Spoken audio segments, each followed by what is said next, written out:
Take a moment and think about the last time you checked your phone. Was it a notification, a moment of boredom, a habit you didn't even consciously decide to act on? Now, consider this. The widely cited global average for smartphone use is between 3 hours and 40 minutes to nearly 5 hours per day. That means many people spend over a quarter of their waking time looking at the small screen, often without realizing where the time went. 4 hours a day doesn't sound dramatic at first, but multiplied over a week, that's more than a full day. Over a year, it's over 60 full days. 2 entire months of your life every year. This video is not about demonizing technology. Smartphones are powerful tools.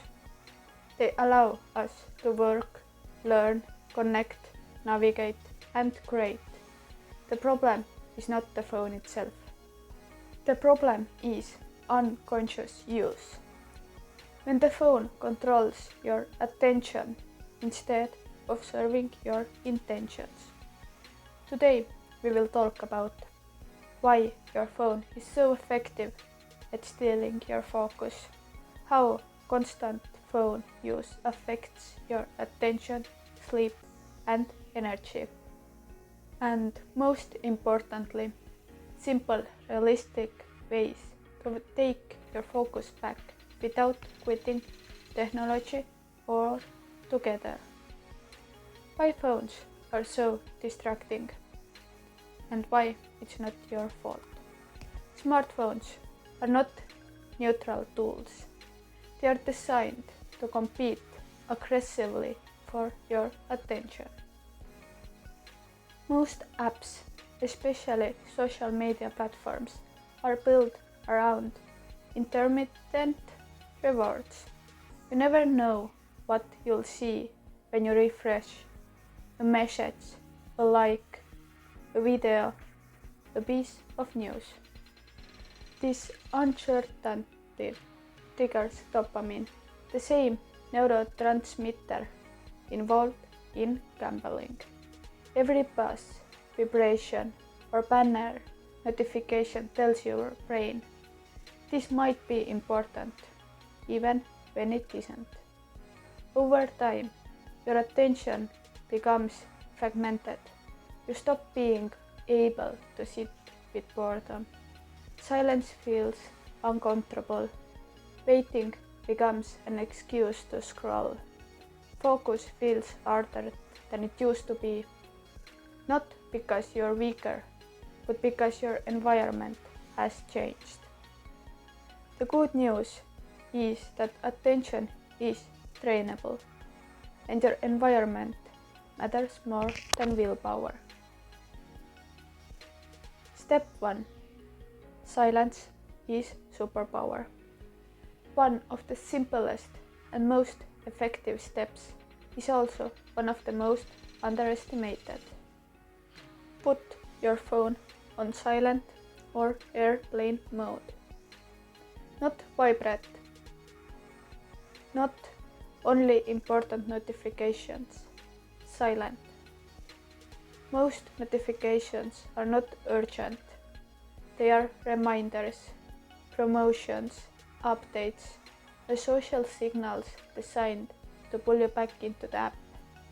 Every interruption, even if you don't pick up the phone, breaks your concentration. If something is truly urgent, people will find another way to reach you. You can keep your phone on airplane mode during deep work. Allow calls only from specific contacts if needed. Check messages at scheduled times rather than continuously. Silence doesn't make you irresponsible, it makes you intentional. Step 2. Delete the apps that steal your time.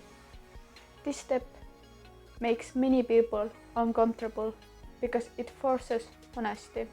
Which apps take you down the rabbit hole? For many, it's TikTok. For others, Instagram, YouTube Shorts, or endless news feeds. Those apps are not designed for occasional use. They are designed to keep you scrolling. If an app consistently makes you lose track of time, it does not belong on your phone. Deleting an app does not mean you can never use it again. You can still access it on computer through a browser at the specific planned time. But removing it from your phone breaks the automatic habit loop.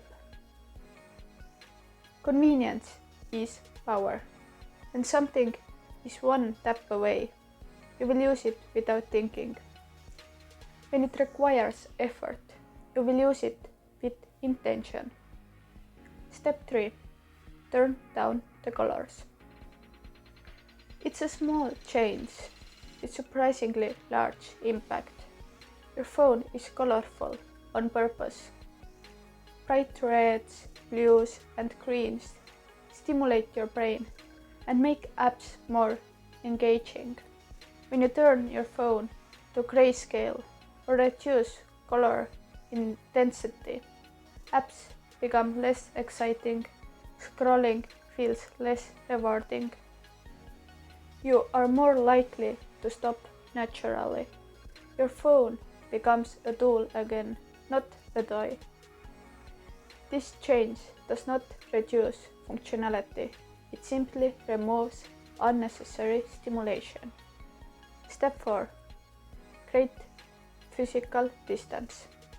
One of the most powerful ways to reduce distraction is also one of the simplest.